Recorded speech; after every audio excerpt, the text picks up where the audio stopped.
Donc stabilité professionnelle, c'est important, mais également stabilité résidentielle. Donc c'est un point assez important puisque dans toute la stigmatisation qu'il y a des ouvriers ruraux, souvent il y a le côté, ils se replient sur leur espace domestique, ils sont individualistes puisqu'ils accèdent à la propriété.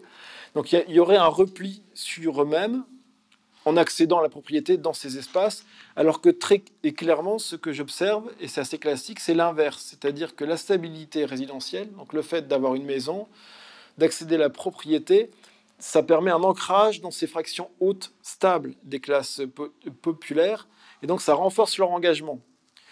Généralement, ça crée une certaine pause, c'est-à-dire qu'on fait une pause les premières années parce qu'on s'endette et parce que c'est compliqué, il faut faire construire, mais ce n'est pas une rupture forte. Donc il y a une pause dans l'engagement parce qu'on accède à une maison, mais ensuite on reprend l'engagement et donc il n'y a pas une coupure forte. Parce que souvent on a l'image de l'ouvrier qui serait individualiste parce qu'il est derrière sa haie, il privilégie l'espace domestique, alors que la plupart des animateurs du syndicats, dans la réalité, ce sont des propriétaires. Mais c'est effectivement parce qu'ils sont en CDI à la SNCF que l'endettement n'est pas dramatique. Donc il est très difficile, mais en même temps il n'est pas dramatique parce qu'ils ont peu de possibilités de perdre leur emploi. Donc ça renforce plutôt une stabilité, notamment parce que les femmes peuvent travailler à domicile, donc pour la garde d'enfants, pour les assistantes maternelles, familiales. Donc ça crée un ancrage dans les fractions hautes des classes populaire et ça renforce l'engagement. Donc là, c'est pour aller contre les images sur le côté repli individualiste qui serait automatique lorsqu'on accède à la propriété. Donc non seulement la stabilité résidentielle est importante, mais elle devient même primordiale dans le sens où il y a un ancrage local très fort des ouvriers syndicalistes. C'est-à-dire que ce que je vois clairement et ce qu'on observe très souvent, c'est que progressivement, les animateurs du syndicat, donc dans ce bourg, sont surtout des personnes qui appartiennent aux familles locales et qui sont très ancrées localement. Alors que ça n'a pas toujours été le cas. Il y avait beaucoup avant de responsables syndicaux qui venaient d'ailleurs, des fois parce qu'un atelier avait fermé ailleurs, donc ils étaient mutés ici. Un des anciens dirigeants des années 80 était originaire du Massif central parce que son établissement avait fermé, il dirige le syndicat et là il est reparti à la retraite dans le Massif central. Or là, de plus en plus, ce sont des ouvriers locaux. C'est-à-dire qu'ils appartiennent à des familles locales, cheminots souvent sur plusieurs générations. Et il y a un ancrage local très très fort, donc ce qu'on peut appeler une autochtonie très forte. C'est l'ancrage dans les réseaux locaux, c'est être ouvrier, mais surtout être ouvrier du coin qui fait que l'on se retrouve à animer le syndicat. Alors que les ouvriers qui habitent en ville et qui viennent travailler, par exemple, dans l'atelier, sont généralement plutôt distants. Du moins distant par rapport à la CGT, qui est le principal syndicat, le syndicat qui a les positions ouvrières les plus importantes. Donc cet ancrage local des ouvriers syndicalistes, il est important parce qu'il contraste complètement avec ce qui se passe du côté des cadres et des dirigeants. C'est-à-dire que là, il y a une évolution qui contraste très fortement, puisqu'auparavant, les dirigeants de l'atelier étaient plutôt des cadres maison, donc des cadres issus de la formation interne. Donc ça, c'est vraiment une figure classique dans tous les établissements industriels dans les espaces ruraux. Traditionnellement, il y avait une promotion assez forte et ceux qui dirigeaient ces établissements étaient généralement issus de familles ouvrières du coin, ou lorsqu'ils étaient pas du coin, ils s'étaient mariés avec des femmes de ces bourgs industriels. Souvent, ils rentraient comme techniciens dans ces établissements et ils avaient une promotion importante jusqu'à diriger ces établissements. Donc, ce sont plutôt des cadres techniques, formation souvent interne et inscription locale très forte. Souvent, en fait, ils étaient inscrits dans la vie locale, ils dirigeaient des associations et ils cherchaient à être élus et très souvent, on les retrouvait à la direction de ces municipalités. Donc, c'est le cas notamment dans cette commune où un ancien dirigeant de l'atelier était maire dans les années 70, où un autre dirigeant après a essayé de devenir maire, était adjoint. Donc en général, ils essayaient d'avoir à la fois le pouvoir local et le pouvoir dans l'établissement, et très souvent donc ceux qui étaient supérieurs dans l'établissement, donc les élites sociales locales, se retrouvaient élites municipales. C'est vraiment une figure classique. Or, donc là, c'est depuis en gros les années 2000, on assiste à l'émergence d'une nouvelle génération de dirigeants. Ce ne sont plus des cadres maison techniciens, mais plutôt des cadres managers issus des grandes écoles et qui viennent d'ailleurs. surtout qui viennent d'ailleurs et qui ne restent pas sur place, puisqu'en fait, ils sont envoyés pour des missions courtes, en gros 2 ou 4 ans. Ils ne s'installent pas sur place, ils restent habités dans les grandes agglomérations urbaines. Donc là, pour les derniers dirigeants, ils n'habitent pas sur place, mais dans la grande capitale régionale voisine. Et donc là, on est sur des profils différents, sur des profils qui connaissent peu le monde ouvrier, puisqu'ils n'ont pas eux-mêmes travaillé à l'établi, contrairement aux autres dirigeants. Donc pour donner un exemple, la figure classique du dirigeant dans cet atelier, c'est quelqu'un qui a dirigé cet atelier dans les années 70 et 80, qui vient pourtant d'ailleurs, mais comme par hasard, donc c'est pas un hasard, d'une autre région industrielle qui passe à Paris et qui est envoyé à la tête, qui est envoyé d'abord comme contremaître en 1953 dans l'atelier lorsqu'il est refondé, qui progressivement devient dirigeant de l'établissement dans les années 70. Il se marie avec une femme originaire d'une famille ouvrière de la localité. Il habite dans les cités cheminotes du bourg, et ensuite, en fin de carrière, il fait construire un pavillon, mais juste en face de l'atelier, entre les cités et l'atelier. Il habite toujours sur place, il est toujours sur place, et l'un de ses fils travaille aujourd'hui à l'atelier. Il était très investi dans le sport. Donc, par la force des choses, il côtoyait au quotidien ses subalternes. Les rapports pouvaient être très difficiles, très conflictuels, mais il connaissait les familles ouvrières locales. Il faisait ses courses au même endroit. Il jouait dans le même club de foot. Il était inscrit dans les réseaux locaux. Or là, on est sur des profils aujourd'hui complètement différents. C'est-à-dire que les cadres managers qui viennent n'habitent pas là, ne connaissent pas les familles ouvrières locales. Leurs enfants ne vont pas à l'école du bourg, ils ne font pas leurs courses, ou leurs femmes ne font pas leurs courses dans le supermarché du bourg. Donc on est sur une relation plutôt dépersonnalisée. Avant, les rapports de classe pouvaient être durs, mais c'était des rapports de classe personnalisés. C'est-à-dire qu'on était sur des interactions au quotidien, une connaissance et un partage de certaines valeurs qui étaient liées à la SNCF, le statut, le service public et des valeurs ouvrières, puisqu'ils étaient issus de familles ouvrières, même lorsqu'ils étaient devenus dirigeants. Pour les cadres managers, ce n'est pas le cas. Donc souvent, ils ne sont pas à statut, c'est-à-dire que ce sont des personnes qui sont embauchées sur des contrats courts. Donc ils viennent, là, en l'occurrence, c'est Valeo, Thomson, c'est l'industrie automobile. Donc souvent, ils ne sont pas à statut, donc ils n'ont pas un attachement au statut fort. Ils ne connaissent pas le monde ouvrier par leur trajectoire. Et donc, il y a des rapports de classe qui sont plus durs. Donc moi, ce que j'observe clairement, c'est des clivages de classe plus forts. Alors que souvent, on pourrait dire que c'est l'inverse. Il y aurait un brouillage des rapports de classe. Aujourd'hui, c'est beaucoup plus flou, c'est plus poreux. Il y aurait les grandes classes moyennes et moins de distinctions. Or là, les rapports de classe sont plus durs, c'est clair. Et surtout, ils se grèvent sur une distance spatiale plus forte, puisque là, ils n'habitent plus, en plus, au même endroit. Rapport de classe plus dur, puisque c'est dépersonnalisé, donc c'est beaucoup plus facile de fermer une entreprise ou d'être dur dans les rapports au quotidien, puisqu'en fait, on ne connaît pas la famille et ces personnes au quotidien. Et par exemple, là, j'ai revu encore quelques enquêtés il y a quelques jours, et donc notamment un agent de maîtrise, donc c'est le seul qui est encore à la CGT, qui disait comment il était rappelé à l'ordre parce qu'il tutoyait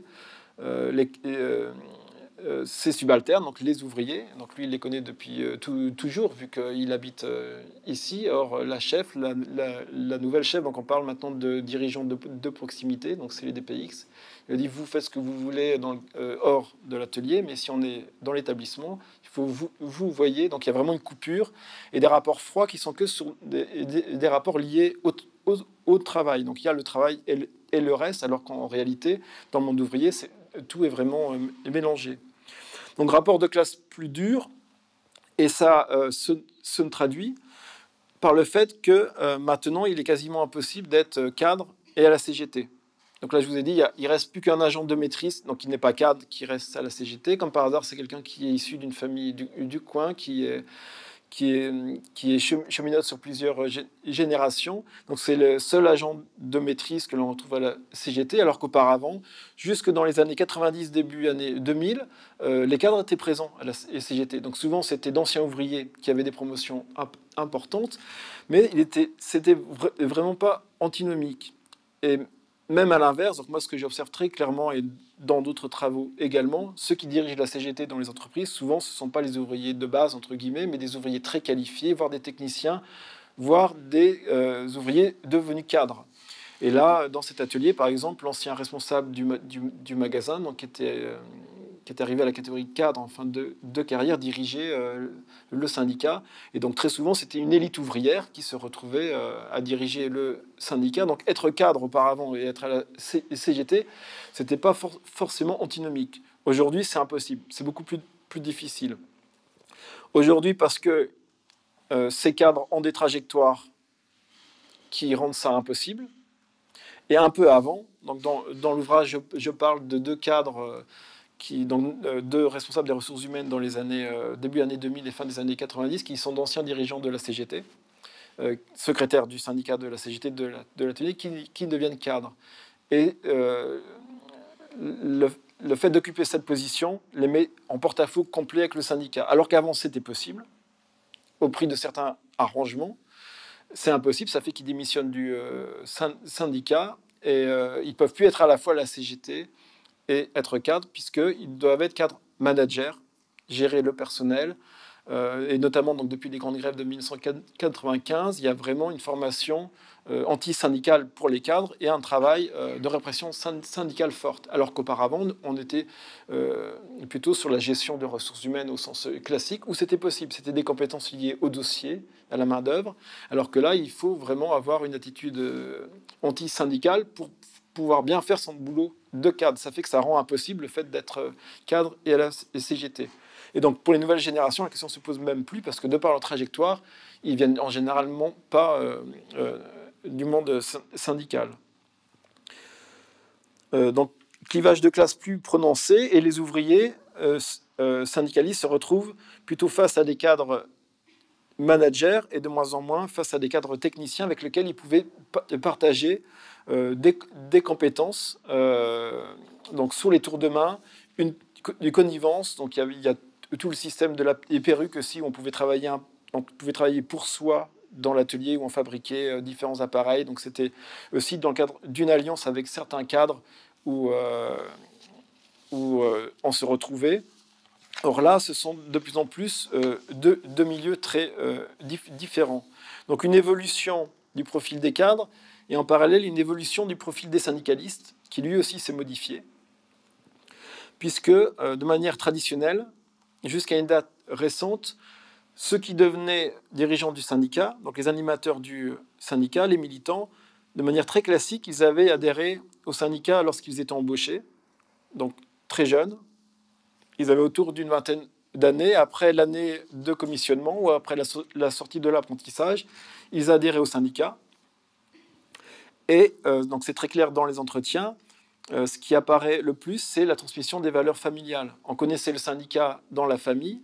C'est par fidélité aux valeurs transmises, notamment par le père dans la famille, que l'on se rapproche du syndicat. Et c'est vécu comme quelque chose qui est naturel. C'est très naturellement qu'on prend sa carte et on connaît le syndicat avant de rentrer à la SNCF. On le connaît par la famille et parce que les réseaux syndicaux sont présents localement. Or, la situation est de plus en plus différente, surtout à partir des années 90, où on se rend compte que les militants adhèrent de plus en plus tardivement. Donc plus tardivement et pas au moment de leur entrée dans l'établissement. Et très souvent, c'est en gros une dizaine d'années après leur entrée dans l'établissement. C'est plutôt lorsqu'ils ont une trentaine d'années qu'ils vont adhérer. Et dans les entretiens, lorsqu'on revient avec eux sur leur engagement, ce qui prime, ce n'est pas spécialement les valeurs de la famille, mais plutôt ce qui s'est passé dans le cadre du travail. C'est la déception dans le cadre du travail, une désillusion, une opposition à l'arbitraire patronal par rapport à ces nouveaux cadres managers, un sentiment d'inégalité dans le traitement des salariés dans le cadre du nouveau management qui les amène à se rapprocher du syndicat. Et pas tant les valeurs familiales. Souvent, ils peuvent être issus de familles non militantes. Donc, il y a, par exemple, dans l'ouvrage, je parle de celui qui s'occupe de la CGT, des jeunes de la CGT, qui vient d'une famille plutôt centre-droit, commerçante, et il va découvrir progressivement le syndicat, et notamment par rapport à ce sentiment d'injustice et ces désillusions, donc, par rapport à ce que fait croire la hiérarchie, notamment par rapport aux promotions internes.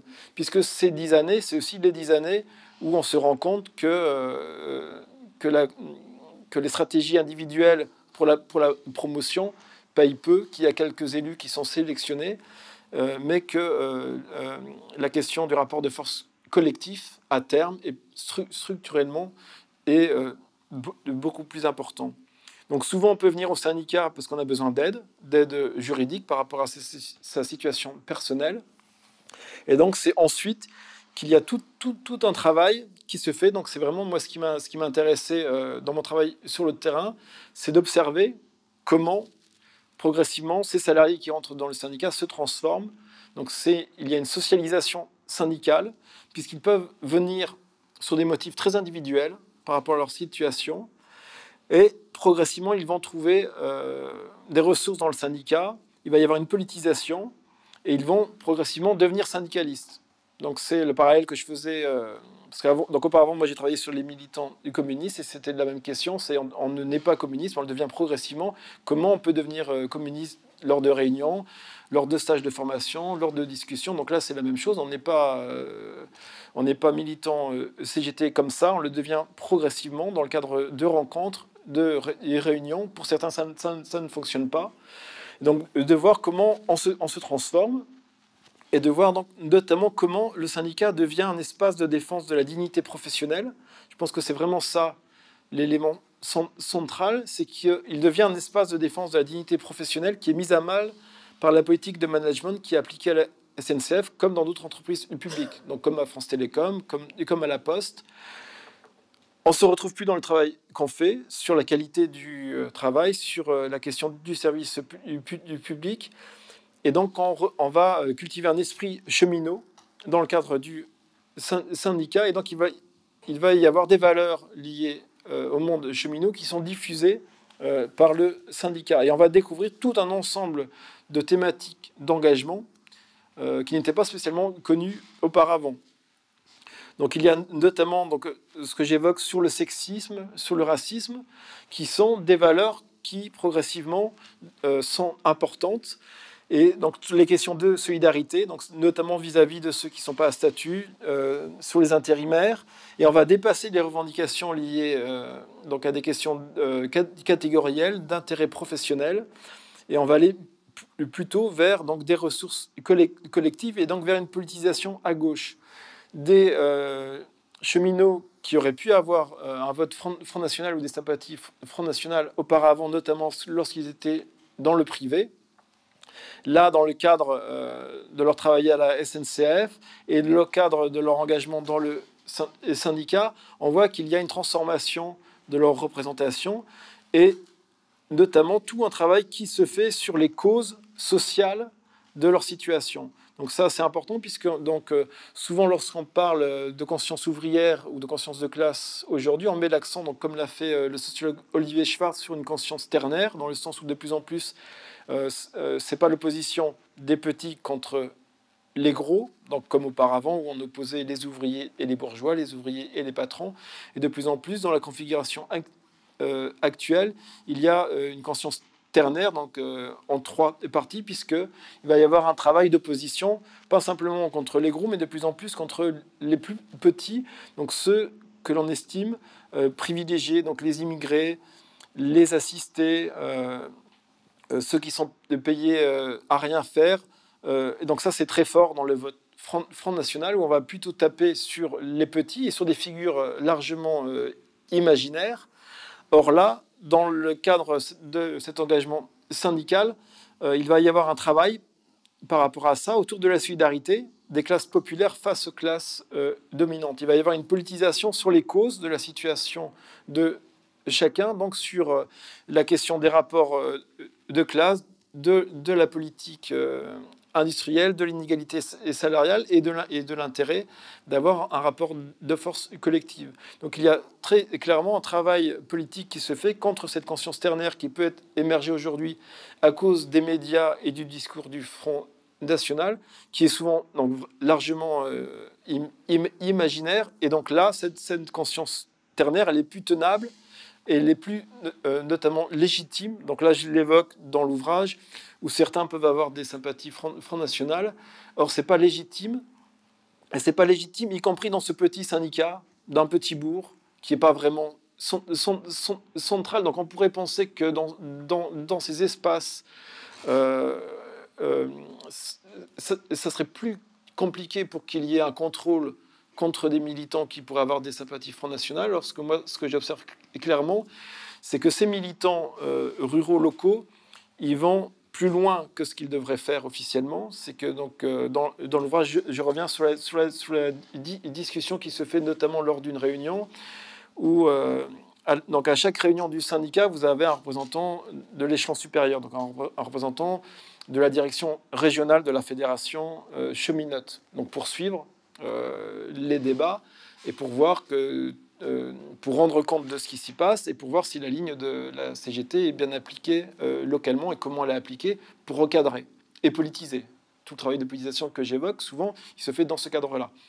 Or là, notamment les jeunes du syndicat sont repris à l'ordre, puisque eux, c'est pas simplement qu'ils travailleraient à mettre de côté ou à convaincre les militants de la CGT qui seraient plutôt Front National, c'est qu'ils s'opposent à leur adhésion. C'est que lorsqu'ils savent que certains ont à l'atelier des positions anti-immigrés, la question ne se pose pas. C'est qu'ils ne peuvent pas, selon eux, être dignes et d'être des militants et d'adhérer au syndicat. Alors que la position confédérale, elle est qu'on ne peut pas mettre de côté des militants sur des motifs politiques, sauf s'ils utilisent leur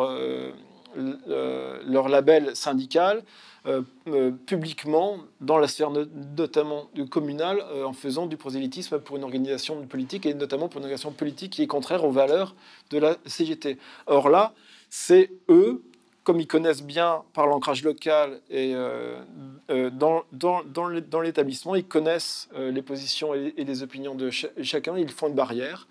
Et il dit non, là, c'est pas possible. Donc, il y a des discussions dans le syndicat.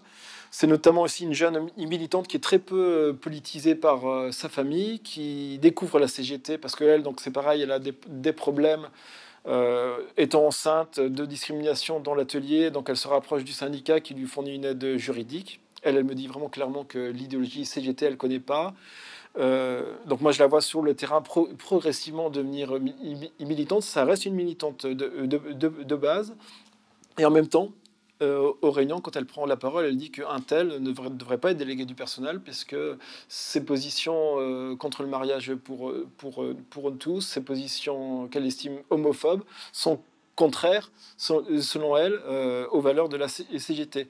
Donc moi, ce que j'ai trouvé assez surprenant, c'est que ces valeurs politiques, morales, fortes, générales, elles ne sont pas spécialement diffusées par le haut, par leurs représentants, mais c'est aussi une des causes de l'adhésion.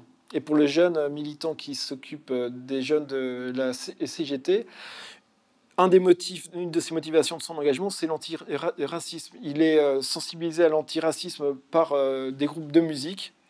Lorsqu'il arrive à l'atelier, il est énervé par les propos antiracistes de ses collègues de la salle où il travaille. Et il lie clairement son engagement à la CGT à la fois des revendications professionnelles et au fait qu'il veut se donner de la force pour s'opposer à ses collègues dans la salle.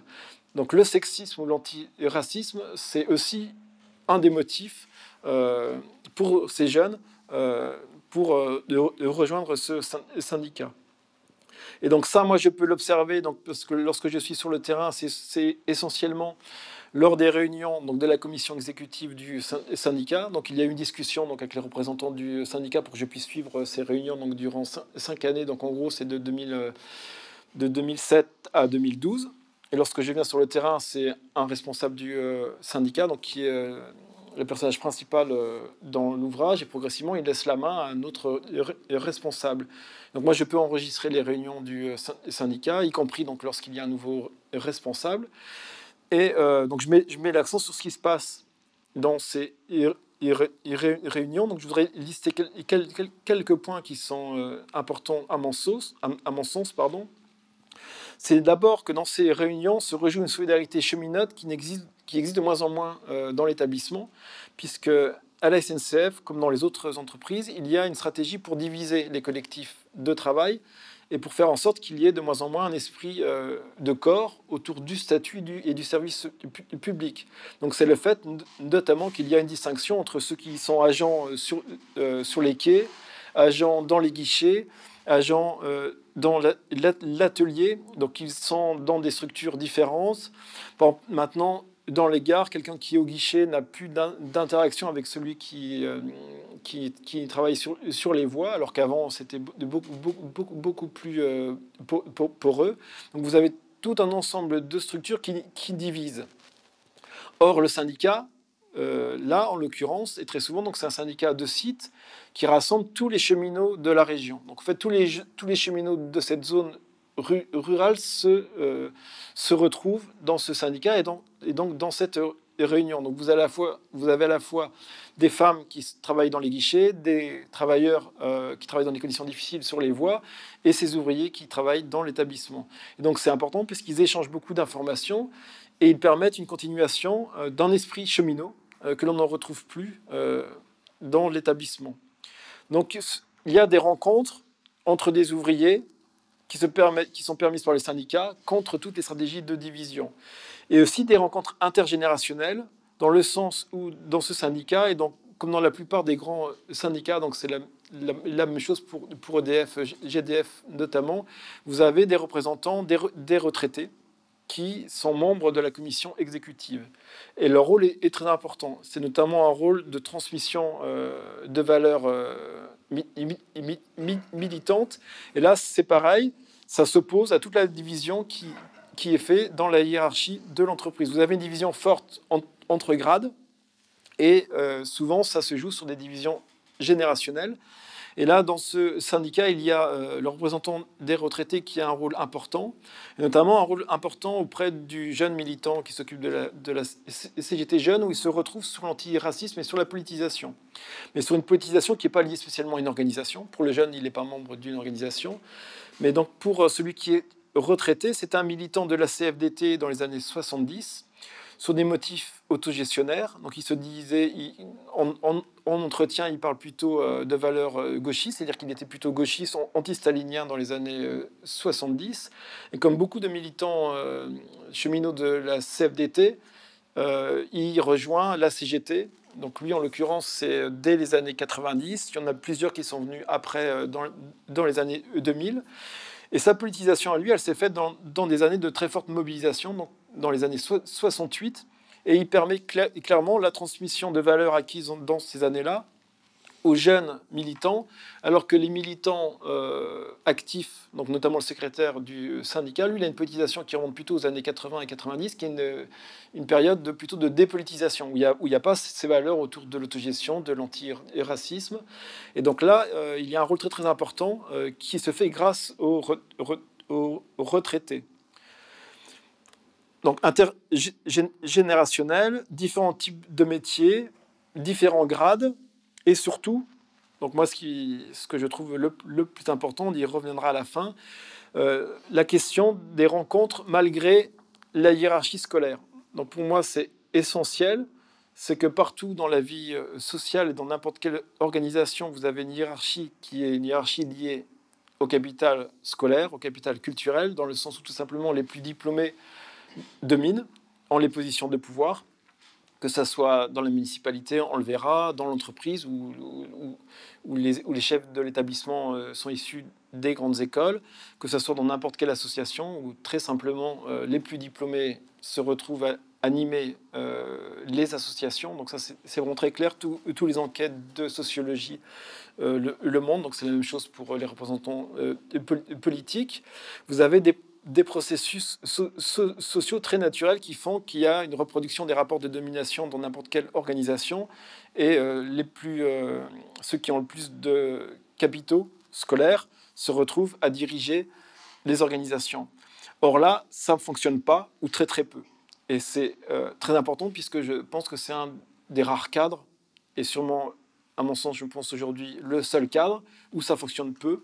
Donc ça fonctionne beaucoup plus dès qu'on est sur les strates supérieures, au niveau des directions syndicales. Mais là, dans ce syndicat et dans la plupart de ces syndicats de sites, ce ne sont pas les plus diplômés qui dirigent le syndicat. Donc c'est très important, puisqu'on ne retrouve pas ça ailleurs. C'est-à-dire que lorsque je rentre dans le syndicat. Donc c'est Philippe qui dirige le syndicat, qui est un ouvrier diplômé d'un CAP, qui a eu du mal à avoir son CAP. Il a eu, au bout de 4 ans, il n'a pas un rapport facile à la scolarité. Et donc c'est plutôt un ouvrier classique. C'est-à-dire qu'il n'est pas surdiplômé comme ouvrier. C'est-à-dire qu'il n'est pas ouvrier bachelier, alors qu'il y a de plus en plus d'ouvriers bacheliers, y compris lui pour sa génération. Donc le fait que ce ne soit pas un ouvrier bachelier qui dirige le syndicat, c'est très important, puisqu'en général, donc moi j'ai beaucoup travaillé sur le Parti communiste, les ouvriers qui dirigeaient le Parti communiste étaient des ouvriers très très spécifiques, qui ne ressemblaient pas en fait à la classe ouvrière classique. On était dans les fractions les plus hautes. Or là, et comme très souvent dans le syndicalisme, dans ces syndicats de site, c'est quelqu'un qui n'est pas surdiplômé, qui dirige le syndicat, et ce n'est pas un agent de maîtrise ou un cadre. Puisque comme le syndicat fonctionne sur un système où l'on cherche à représenter les salariés, dans les syndicats, ils vont faire plus attention à ça.